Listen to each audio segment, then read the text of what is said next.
In today's video, I'm going to be taking a look at the brand new 100mm macro lens from Lumix. It's a 2.8. It's a pretty cool and very innovative lens to be able to get into such a small package. But the problem today is that it's very cold outside in Canada. So I figured I'd take this little tiny Porsche and do a little photo shoot inside. So to start the shoot, my idea was to move my raisable desk here in front of my mounted TV so that I could get the Porsche kind of in a space that would look like it's kind of in front of a background. So once I was able to move my desk in front of the TV, I just had to get it to the correct height so that the Porsche looked like it was kind of in front of whatever landscape I decided to put on there. So this is one of those like really cheap Fire TVs off of Amazon, got it during the Christmas season.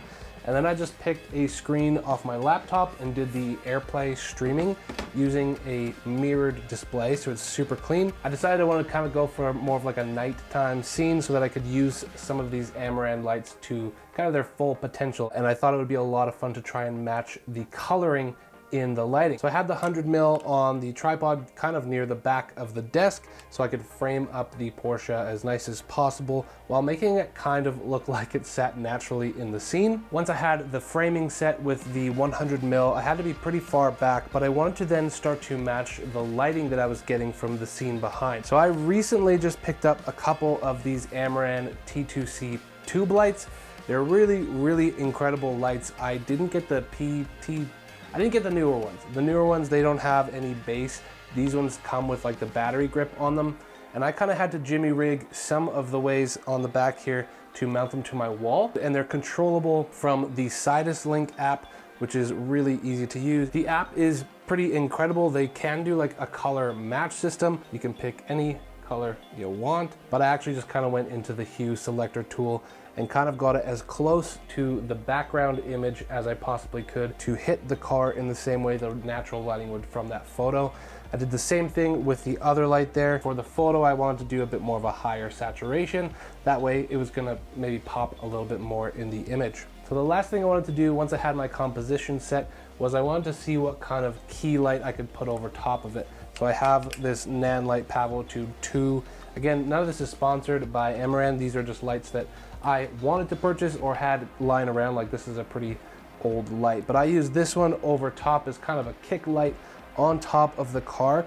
Ideally mimicking like a street lamp or something like that. We'll see when we get into post-production what we can make this look like. So after that, all I had to do was set a timer on the camera, hit go, walk over, hold my key light over the Porsche and snap, there's the photo. I've imported the photos into Lightroom and I actually ended up taking these edits a little bit farther than I anticipated.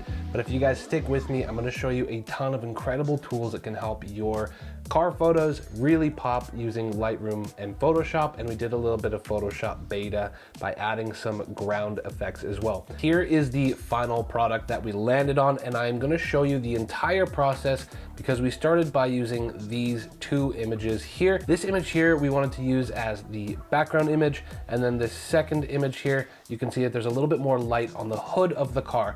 So I'm actually gonna take both of these images into Photoshop and paint them together. The way you bring them both into Photoshop is you hold Command and click both, right click, hit edit in, and then open as layers in Photoshop. This is really important because then they'll stack on top of each other in Photoshop and not open as separate layers. So once you have those opened up in Photoshop, you can see once we're in Photoshop, I've got my two layers here. So this was my base layer, and then this one was the layer that I wanted to cut the car out of. So I simply selected over here, I hit select subject, and then I right click that and you can copy. I mean, you've got to adjust it a little bit, but you just make a layer via copy. I'll deselect that.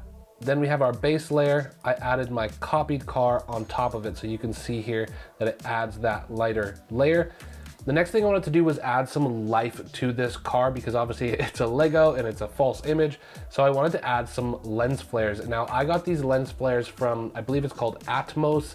I got the sponsorship posted to me on Instagram and I purchased them and I really enjoy them. Not sponsored, but you can see here that I have one lens flare on each, and this kind of adds that light and vibrance to maybe make this feel a little bit more alive. The next thing I did was add a layer, and then I dodge and burn some of the details that I want to see on the car. So what you can see here is that I add details up on the front bumper here, and I add some details along kind of the hips or the light line of this car, and then I burned out, so it made darker, the panels on the door here in order to kind of add contrast and separation. Now, the next thing I want to do is in Photoshop Beta, you can actually ask Photoshop to recreate parts of the image for you. So what I did here is I grabbed one of these tools here, I dragged it across the bottom, and then I asked Photoshop to fill it with a command. So over here you can see I asked it to fill a road with a water puddle reflecting the car. And then this is what you can see that it popped out. I'm actually incredibly pleased with this and how well it did. You can even see in the puddles here that it is bringing the same kind of light and color in the reflection on both sides of the car. It does a great job of imitating the rear wheel and the same similar depth of field. So I'm really pleased with that. The next thing I had to do was then copy the lens flares from the top image there and bring it down into our reflection as well. Next, I tried to add some taillights, so I actually got a blur as well, or a glow from that Atmos pack. I added a bit of light to it with a curves layer, and then I made it change to that red color because it came in naturally as this amber color. Changed it to red, and then again, I had to copy this group and reflect it down in the bottom, so you can see that in the bottom reflection there. The last thing I did was just add some subtle haze to the image. I just wanted to add a little bit of an overlay to make all of these units and parts kind of feel like they're in unison. And then up in the top right there, you can see I added a fake little cloud over the bridge. That's everything that I did in Photoshop. So once you're done, you hit Command S. It should save it back into your original folder in Lightroom and then load it up into Lightroom here for you. So as you can see, this is the image that's brought in, and I did a few more edits here that I want to explain to you because there are some seriously powerful tools in Lightroom from this point that I want to share with you guys, so stick with me. I did some really basic edits in here. Again, the purpose of it was just to bring out as much of the details as possible, played around with the saturation again, didn't change any of the colors in this one in particular, and I made sure to mask out the sharpening again to just sharpen the things we want. But the big one that I did on this layer was adding grain. I wanted to kind of add that grain again over top as like a blanket statement that all of these parts are unified and under the same image. So just adding that grain hopefully makes it feel a little bit more edgy, a little bit more nighttime. Where Lightroom really gets powerful though is up in the masking panel. So let me show you what I did here. To start, I took a linear graduated filter or a gradient filter, pulled it from the top down to the middle, and I added just a little bit of exposure, trying to add some brightness to that skyline there, kind of helping that to pop out a little bit.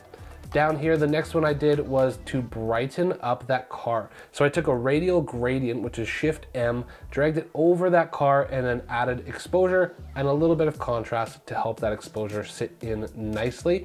You can see what that's doing here, and it's actually really helping that pop out. What I did next was take a linear gradient, take it from the bottom up towards the car, and I actually reduced exposure, which might seem counterintuitive to what I just did, but the thing is I'm trying to draw the viewer's eye towards the subject or the object, in this case the Porsche. So by reducing light in parts of the image that I don't want you to look at, your eye is naturally drawn to the main subject. Then as you start to assess the photo more, you can start to see those reflections and stuff like that. The next trick was really cool. Now this trick I got from a friend on YouTube. His name is Ryan, and he does a channel called Signature Edits. Now this video here, most powerful Lightroom tool, highly recommend you watching it. I'll link it up here for you. Go check out his channel. I'll link him down below. Now what I did is I created a radial gradient. So again, Shift M, you can drag it over the area that you want to be affected. Now inside of that mask, you can grab this point color, you can pick any color you want, and then you can start to shift that color around. Now the beauty of this is you can do this multiple times within the same mask. So what I ended up doing on this tail light glow is I started with what is essentially this back blue color, and then I started pulling it over and over and over until I got to this red color. And then what I did was add exposure to make it look like we're getting a bit of a natural glow off the tail lights. And what I did after that is brought down the dehaze. Now what this does is it kind of like adds a bit of that mist setting feeling. Again, we're just trying to make it feel like this car is actually in this environment. Once I had that gradient dialed in, I just hit add, and then I was able to add another radial gradient and then copied that down here. The settings were already the same.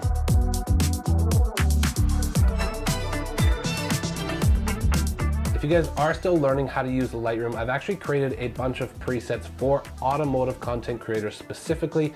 My favorite one to use is the toolkit, as you can stack different layers, so it's not just like a pre-baked look. You can create your own look using these stacked filters and color presets and lighting presets to create a look specifically for your photos. Now, I want to say a huge shout out to Lumix, because this 100mm lens is absolutely bonkers. The way that they can get 100mm macro in this tiny of a form factor that matches with all their other lenses in this lineup is absolutely incredible.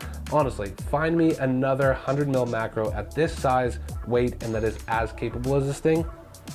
I'm a big fan. But that's it, guys. Thanks so much for watching. If you enjoyed this type of content, think about subscribing to the channel. You might like this video here, but otherwise, I really do hope I will see you in the next one. Peace.